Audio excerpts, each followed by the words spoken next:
Diego's the immortal VP. Naku, lakad mo tatang, lakad mo tatang! Normally.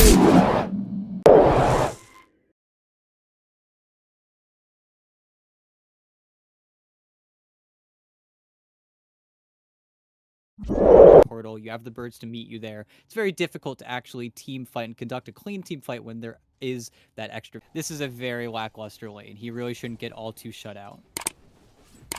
See, you know, what El Misho does here. You got a couple of heroes that aren't going to be easy to keep locked down, but Jesus, look at that. Just right off the bat, they are going to go right at him, and Stonebank actually, he didn't have Blink. He went for Mana Break at 1, which is not all that strange, but didn't really show. Creeps a lot easier, but he didn't even get the deny. Hasn't been able to trade onto Vitaly all too easily either, and now Vitaly's got a Ring of Bassi coming out too. Oh, and they've got him again. Boy, oh boy, is this the perfect Visage game. We called it from the start, ET. We knew that they had the secret. I mean, okay, it's 2 kills in the early stages. You know, it's because they have that sort of tried and true setup, but they're going to have to connect pretty consistently. Speaking of connecting, though, up in the top lane, Blady9, he's going to get jumped in on. There's a Soul Assumption. You can run all you want. Yeah, it's just unfortunate the way that the lane's really sort of played out for him is analog. Level 6. Invis Rune picked up, and they could look to make something happen. Up in the top lane, though, well, Vitaly was left alone. Wow. With the Tusk TPing away, Stonebank says it is not going for it just yet. Meanwhile, in the bottom lane, there's a play being made onto speed there. Yuma gets pushed back by the spear, but El Misho was able to get the snowball in time, so he stays right on top of the Mars. Oh. That's very awkward. As speed does go down, but elsewhere on the map, Yaren able to find a kill onto Analog mid. So they take down the Storm. The loss of the Mars is going to sting. You pretty much always want to have on that hero. Same time, though, it doesn't really help you against the Leshrac at all when it comes to Fade actually killing off your birds, but okay, this is an awkward fight. Yeah, that arrow's going to miss. That means they can get straight onto Blady9. They'll hit him up with the tag team. He's able to jump away to Fade, though, but look at the Familiars. Still trying to get in there for the damage now. The Zip's going to come through from Analog. They get this Electric Vortex down onto B9. That is the first kill, maybe the most important one, because without the IO, the rest of DogChamp are a little hesitant to push forward. Yaren, though, no such hesitance. Look at him go. He's just going to make his way over. Protected by his invis for now, but the vision on Stonebank there as the relocate's coming in. They're going to look to force the fight. Yuma is, at least for now, staying in front of him, but there's going to be the arena. May have to pop the reincarnation. The problem is, yeah, put the point in it, you don't have any mana. Mana burn is pretty devastating at this point as Yuma gets taken down, and now Vitaly's caught on the other side of the map. The Centaur stun is going to kind of put him in, yeah, just a really undefendable position. Speed picks up the double kill.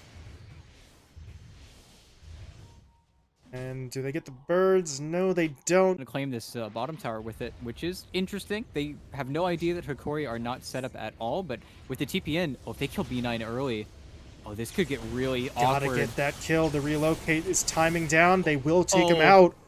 And now Fade, you are straight up stuck. He is straight up dead.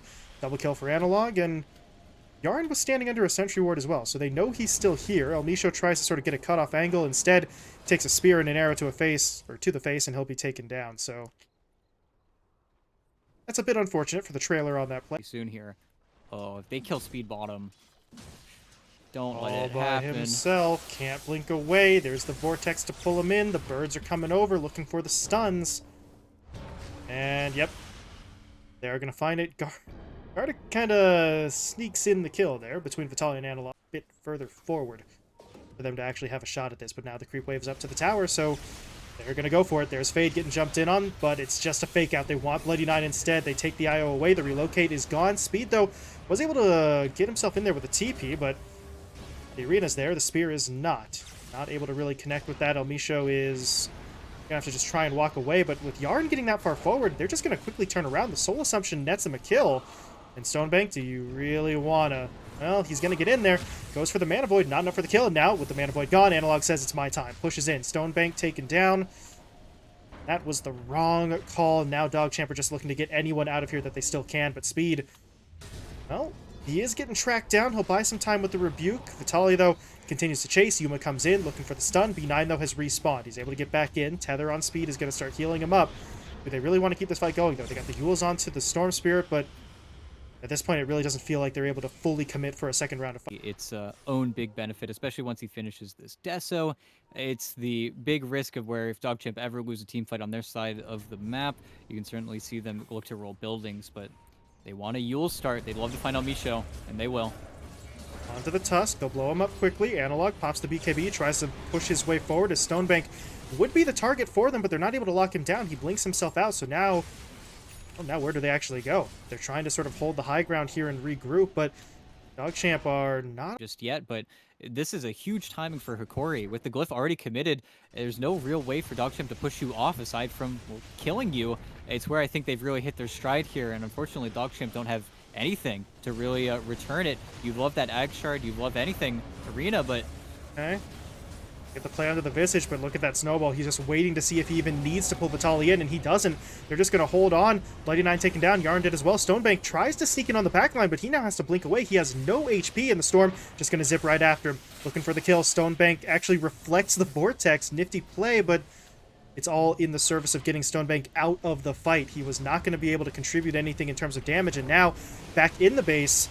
They're falling apart. Speed gets taken down. They were able to get through the Aegis on the Wraith King, but that's just not going to be enough as Fade gets zipped in on and taken down, and there's your GG. DogChamp just getting sort of punched in the mouth here in game one. Yeah, I mean, yet again, we see this Wraith King versus Anti-Mage matchup play out, I think, exactly as we all expect, where Regard here maybe just a little bit more durable and a little bit more... Wisely got as far away from that triangle as he could, so...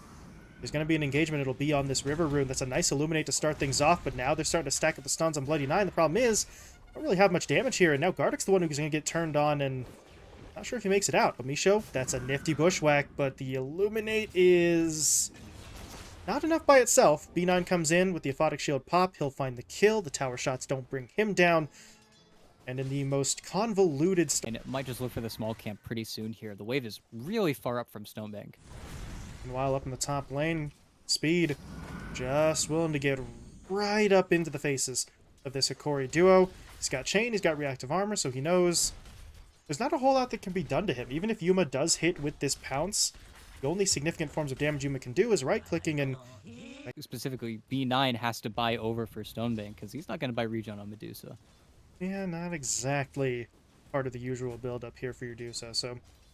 B9 will have to bear that responsibility as Vitaly's going to make the jump in. There's going to be the Rowdy Rift into the Chaos Bolt, into the Bushwhack. The Acorn Shot comes through, and Almicho secures the kill. So they just keep on going in. Really, there's nothing to stop him at this point in the off lane. So even if you can't get Stonebank himself... Just kind of care. No Bono picked up, because why do you really need to go for that? Doesn't really make sense. Maybe we see Analog turn around for it. Kunkka is one of those heroes where you do go back to the well pretty often, but again, the wave is so far up bottom. I'm so surprised we're not seeing that Abaddon go for more of these pulls, because it's just so rough. And Almicho, does he get the turn on the Bushwhack? Needs to run away from the trees. I got him. Almicho played that Speed, got the tower. It's hanging out around the tier 2 now as Yuma and Almicho try to sort of keep him at arm's length, but that is not where the fight's going down. The real fight's happening mid. They get the X onto B9. They're going to pull him back into the Ghost Ship, into the Torrent. Yarn pulled in by the Reality Rift as well. Stunned up now by the Chaos Bolt, and he is not getting himself out of there. Gardick comes in with the stun with the fire before them, especially if they can actually get the Dragon Knight here as well. They do push their way in, and Fade doesn't really have a lot of backup. His teammates are actually preoccupied trying to deal with Analog, because Analog's going straight in onto the Medusa. Said Medusa getting stunned up. Stonebank looking for his out. Vitaly does not have his abilities back on cooldown, though, so not able to push any further forward. And Hokori might have been a little bit better served by focusing on a singular target there. They try to split the focus between Fade and Stonebank. They end up getting Knight. There's still some time for him to turn this around, but it is apparent now that he does have to turn it around. Yeah, it certainly is not the prettiest, as Fade gets a pretty free kill, but Vitaly looks like he might be able to get Yarn. Needs to stay on him for maybe another second. Okay, didn't get lucky with the miss. 9. TP wasn't going to complete there. He is just going to run until his ult ends, and then should be taken down here as Yuma's going to get the credit for that kill. So Hokori are able to put items on a hero that needs quite a few, but versus the Medusa, I guess you can make a little bit more of an argument there, but I think this is where BKB on Yuma, yeah, this is why the smoke up happens. This is a huge power spike. Yarn is useless once those BKBs are on the ground here. And, well,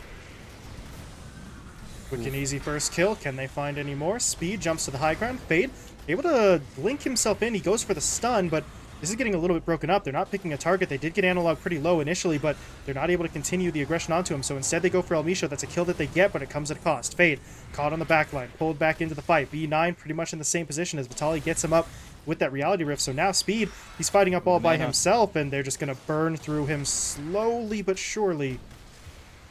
And Yuma finds the kill, and hey, guess what? You take a fight next to the pit, you win that fight. Roche's Staff having a Ghost Scepter. Garen's getting what he needs. really starting to build himself up here as this is an interesting scenario. Stonebank gets momentarily stunned up, but he's still fighting, and Gardic is, well, just willing to die for his wards, I suppose, but that doesn't really accomplish a whole lot for the side of Hokori. And now, look at DogChamp. They're trying to threaten the high ground. Speed gets pulled back in by the reality rift, but honestly, even if they connect onto him before the smoke to get around the backside, and this could work, but look at how split up DogChamp are. They're not going to sort of just group up until they see this opportunity. Gardic is going to be the one sort of caught out. They're looking to take him down first. They don't find the kill immediately, but there is a secondary sort of aspect to this fight in the lane itself. Stonebank activates the ult. Hokori, at least for now, do a pretty decent job of sort of dodging that one out as they'll turn around and find the quick kill onto Yaren, but they really do need to be able to deal with Stonebank.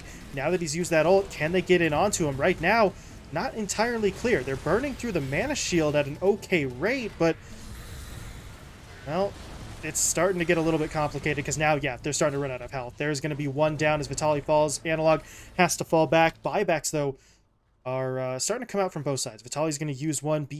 That kind of damage is something that the Slark really still isn't ready for. The Scotty does make him a little bit beefier, but seriously question whether that's enough durability for him to survive, as they're going to give another attempt at the speed kill. Can they finally get it?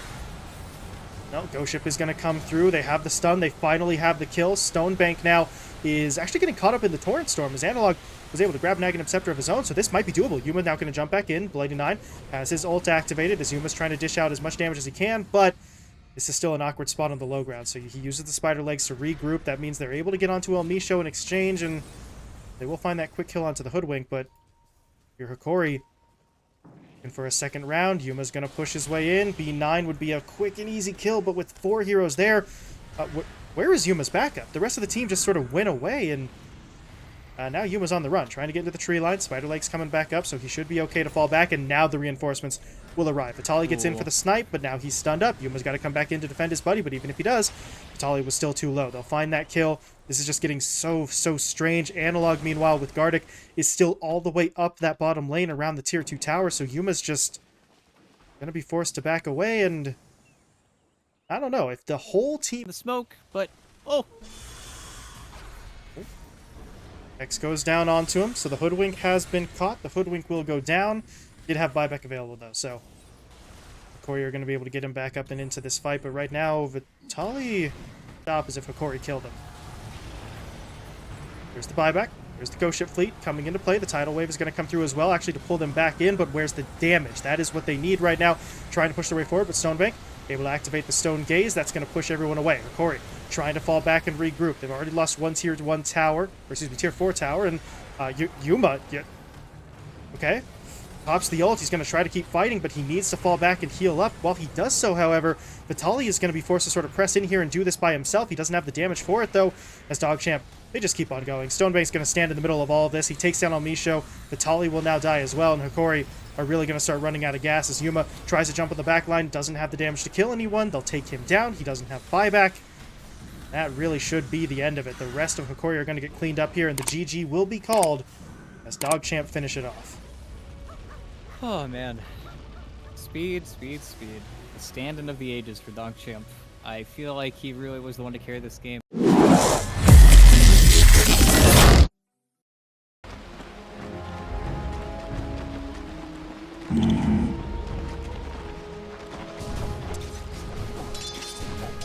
Right.